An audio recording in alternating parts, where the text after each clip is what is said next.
Est venu rendre hommage à leurs trois collègues, parmi eux vous, Arnaud. Pourquoi c'était important de venir ce matin? C'était important par rapport à la mémoire de notre collègue policière municipale, puisqu'elle est tombée sous les balles de terroristes alors qu'elle était sur un accès dans le voie public. Les mots du président, et ça je tiens à le souligner, les mots du président de la République ont été justes, ont été forts, et c'est un bel hommage qui a été rendu. Quelle image vous avez retenue ce matin? Quelle image vous a marqué?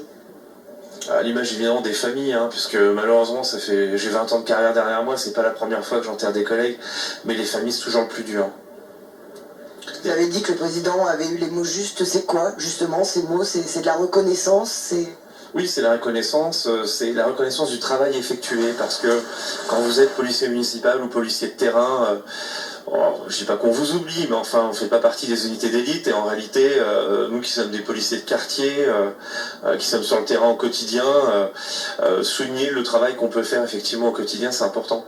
Merci beaucoup. Donc, comme Arnaud vous le disiez, ils étaient environ 2000 en tenue ou en civil à participer à cette cérémonie d'hommage ici près de la préfecture de police de Paris. Laetitia Soudy à la préfecture de police de Paris aux côtés des forces de l'ordre auxquelles François Hollande a rendu évidemment un vibrant hommage. Vibrant hommage également à Jérusalem. On en parle avec vous, Sandra Boulanger. Vous avez suivi pour BFM TV les obsèques des 4 victimes juives de Koulibaly, des discours très forts des responsables israéliens et de Ségolène Royal. Oui, effectivement, une cérémonie très émouvante, 1h20 de silence et de prière ponctuée par ces discours politiques. On a d'abord vu le fils de François-Michel Saada, la femme de Philippe Braham, le père de Yoav Attab et la sœur de Yohan Cohen venir allumer une torche en hommage à leurs proches. Le fils de François-Michel Saada qui rappelait que son père était quelqu'un de très généreux. Il a d'ailleurs terminé en disant que de là-haut, il devait être heureux de voir autant de monde réuni. Il aimait rassembler les gens, a-t-il dit. La femme de Philippe Braham avait, elle, beaucoup de mal à s'exprimer. Elle était tremblante, très éprouvée. Elle a demandé à Philippe, en s'adressant à lui, de l'aider à tenir et d'aider ses enfants dans cette épreuve. Et puis, l'oncle de Yohan Cohen a pris la parole pour dire que son neveu avait été un héros, qu'il était tombé sous les balles de la barbarie, et que Yohan laisse une famille brisée, anéantie et perdue. Et il y a eu ensuite cette série de discours politiques avec cette image forte. Exactement au même moment, François Hollande et le président israélien s'exprimaient. C'est ensuite le premier ministre israélien, Benjamin Netanyahou, qui a pris la parole avant que le leader de l'opposition s'exprime également. L'unité nationale politique israélienne au cours de cette cérémonie.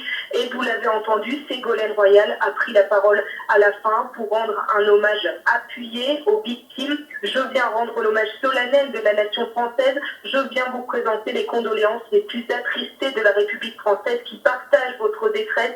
Elle a souligné que la France lutterait avec conviction contre l'antisémitisme, que ce serait une des grandes causes de la nation. La France, sans les Juifs de France, n'est pas la France, a-t-elle souligné. Elle a terminé en précisant que les 4 victimes étaient faites chevaliers de la Légion d'honneur. Ségolène Royal a été applaudie, des seuls applaudissements qui ont été entendus pendant cette 1h20 de cérémonie. Sandra Boulanger en direct de Jérusalem. Et justement, on va réécouter Ségolène Royal qui représentait donc la France à ses obsèques à Jérusalem. Ces mots extrêmement fermes et sans aucune ambiguïté. L'antisémitisme n'a pas sa place en France. Chaque coup porté à un juif est un coup porté au peuple français. On écoute. Je veux adresser les condoléances les plus attristées de la République française qui partage votre détresse. Ils ont tous les 4 été tués parce que juifs. C'est la plus révoltante des morts. Aujourd'hui, nos pensées sont tournées vers vous. Votre douleur est la nôtre.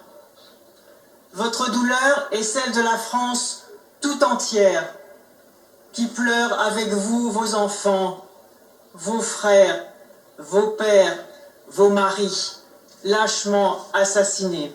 L'antisémitisme n'a pas sa place en France.